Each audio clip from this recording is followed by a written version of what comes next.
السلام علیکم، کیسے ہیں آپ سب؟ امید ہے کہ آپ سب خیریت سے ہوں گے۔ اللہ پاک آپ سب کو اپنے حفظ امان میں رکھے، آمین۔ ہمارا موضوع جو جاری و ساری ہے وہ کربلا کے حوالے سے ہے کہ ہمیں واقعہ کربلا سے کیا درس ملتے ہیں جن سے ہم اپنی زندگی کو بہتر بنا سکتے ہیں اور اپنے ایمان کو مضبوط بنا سکتے ہیں۔ کربلا سے جو ہمیں دوسرا اہم درس ملتا ہے وہ وفاداری کا درس ہے۔ وفائے عہد ایمان کی نشانی ہے۔ روایات میں ہے ایمان کی ایک نشانی وعدے کا وفا کرنا ہے۔ جب ہم واقعہ عاشورہ کی طرف دیکھتے ہیں تو ایک طرف وفاداری کے مجسم پیکر نظر آتے ہیں اور دوسری طرف بے وفائی اور عہد شکنی کے بت۔ وفیوں کا ایک اہم نقطہ اضافی یہی بے وفائی تھی، چاہے وہ مسلم بن عقیل کے ساتھ بیعت میں بے وفائی ہو، چاہے وہ امام حسین علیہ السلام کی طرف خط لکھنے اور وعدہ نصرت کرنے کے بعد بے وفائی ہو۔ اور انہوں نے نہ صرف بے وفائی کا ثبوت دیتے ہوئے امام کی مدد نہیں کی بلکہ برعکس دشمنوں کی صفوں میں آ کر امام کے ساتھ معرکہ آرا ہو گئے۔ امام نے جو جناب حر کے ساتھ گفتگو کی اس میں بیان کیا، اگر تم نے میرے ساتھ وعدے کو وفا نہیں کیا اور عہد شکنی کی، یہ کوئی حیرت انگیز بات نہیں ہے، اس لیے کہ تم لوگوں نے میرے باپ علی، میرے بھائی حسن اور میرے چچا زاد بھائی مسلم بن عقیل کے ساتھ بھی بے وفائی کی۔ ایک طرف بے وفائی کی انتہا تھی اور دوسری طرف امام حسین علیہ السلام وفاداری کا مکمل نمونہ ہیں۔ اور نہ صرف امام حسین علیہ السلام بلکہ ان کے 72 جانثار بھی وفاداری کی آخری منزل پر فائز ہیں۔ جب شب عاشورہ امام حسین علیہ السلام انہیں ان کے قتل ہو جانے کی خبر دے رہے ہیں تو نہ صرف انہوں نے سر نہیں جھکائے اور ان پر خوف نہیں طاری ہوا بلکہ حیرت کن الفاظ میں امام کے قدموں میں اپنی جانیں قربان کرنے کی آمادگی کا اظہار کیا۔ حالانکہ امام علیہ السلام نے اپنی بیعت کو ان کے کاندھوں سے اٹھا لیا تھا، آخرکار امام کو یہ کہنا پڑا، میں اپنے اصحاب سے زیادہ وفادار اصحاب کو نہیں جانتا۔ حضرت ابوالفضل العباس علیہ السلام اور ان کے بھائیوں کو دشمن نے امان دی لیکن انہوں نے اس کی امان کو قبول نہیں کیا اور ایسا کردار پیش کیا کہ وفاداری کی مثال بن گئے۔ تاریخ بشریت میں عباس جیسا باوفا انسان نظر نہیں آ سکتا، وہ عباس علیہ السلام جس کا دوسرا نام ہی وفا ہو گیا۔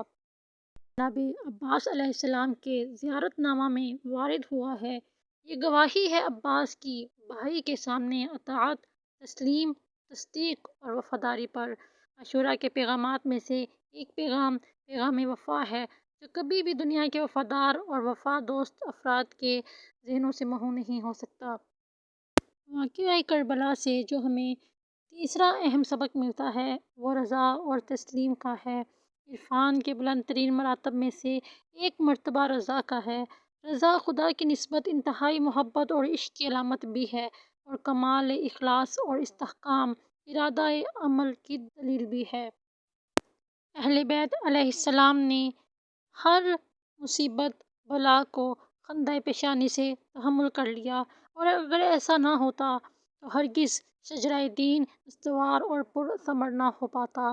واقعہ کربلا رضا اور تسلیم کا کامل نمونہ ہے۔ امام حسین علیہ السلام کوفہ کے راستے میں فرزدق سے ملاقات کرنے کے بعد فرماتے ہیں، میں قضائے الہی کو دوست رکھتا ہوں، خدا کا اس کی نعمات پر شکریہ ادا کرتا ہوں۔ اگر قضائے الہی نے ہمارے درمیان اور ہماری امید کے درمیان فاصلہ ڈال دیا تب بھی ہم رضا الہی کو مقدم رکھیں گے۔ اس طریقے سے امام اپنے ان اشعار میں جو اس سفر کے دوران رنج و مصائب کی بنا پر ان کی زبان پر جاری ہوئے فرماتے ہیں، رضا اللہ رضا اہل بیت، یعنی جو اللہ کی رضا ہے وہی اہل بیت کی رضا ہے۔ آپ نے زندگی کے آخری لمحوں میں پیشانی کو تپتی ہوئی ریت پر رکھ کر قضائے الہی پر رضا اور تسلیم کا ثبوت دیتے ہوئے فرمایا، الہی رضا بقضائک تسلیما لامرک لا معبود سواک یا غیاث المستغیثین۔ البتہ یہ یاد رہے کہ صبر و رضا کا دعویٰ کر لینا تو بہت آسان ہے، اپنے آپ کو صابر اور تسلیم حق کہہ دینا تو بہت آسان ہے، لیکن حسین بن علی علیہ السلام کی طرح ثبوت پیش کرنا اور تسلیم و رضا کے درجے کمال کو پا لینا صرف حسین علیہ السلام کا کام ہے۔ رضا الہی اور قضاء الہی کے جو نمونے حسین ابن علی نے کربلا کے میدان میں پیش کیے، ان کی مثال نہیں ملتی۔ حسین ابن علی نے یہ بات واضح کر دی کہ رضا الہی جو ہے وہ ہر معاملے، ہر چیز سے اوپر ہے۔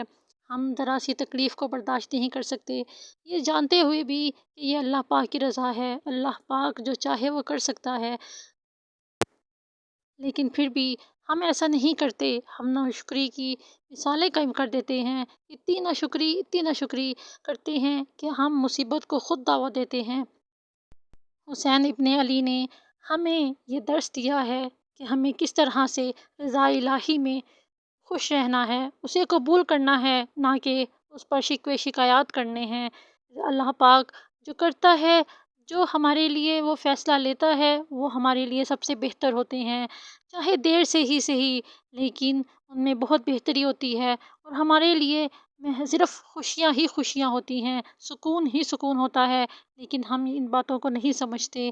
ہمیں ذرا سا کوئی رنج و الم، کوئی دکھ، کوئی تکلیف مل جاتی ہے تو ہم وویلا کھڑا کر دیتے ہیں، ہر طرف وویلا مچانا شروع کر دیتے ہیں۔ ہمیں ذرا سی بھی برداشت، ذرا سا بھی صبر نہیں ہے۔ اگر ہمیں کچھ سیکھنا چاہیے، اگر ہمیں صبر اور برداشت کی مثالیں لینی چاہیے، کچھ سیکھنا چاہیے، تو ہمیں واقعہ کربلا کی طرف دیکھنا چاہیے، اس کو سمجھنا چاہیے، اسے سننا چاہیے، اسے پڑھنا چاہیے، تاکہ ہمیں پتہ چلے کہ صبر کیا ہے، برداشت کیا ہے، وفا کیا ہے، اور رضا اور تسلیم کیا ہے۔ اس کے بعد جو ہمیں درس ملتا ہے وہ اخلاص کا درس ہے۔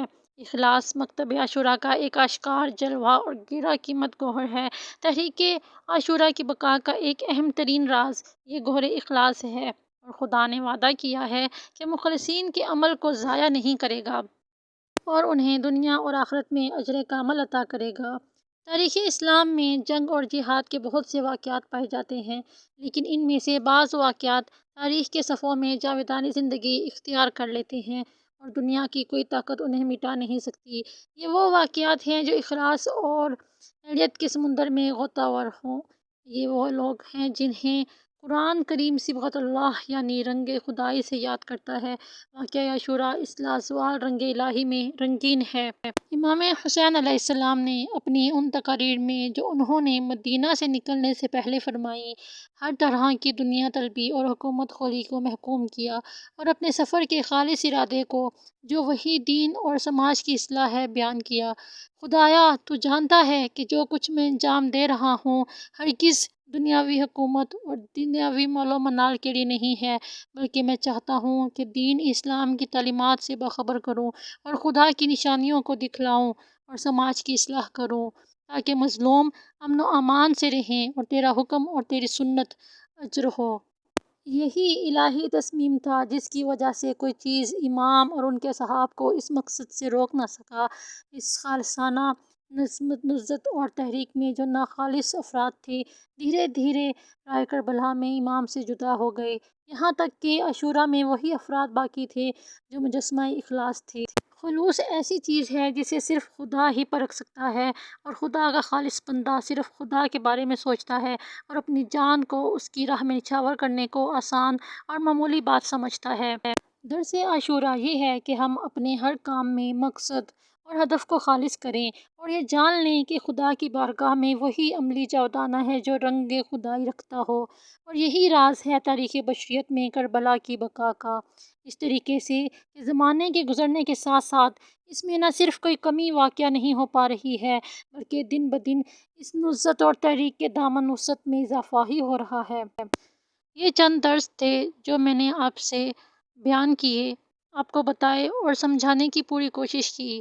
انشاءاللہ اللہ پاک کے فضل و کرم سے آپ کو بھی سمجھ آئیں گے، اور اللہ پاک میری سمجھ اور علم میں بھی اضافہ فرمائے۔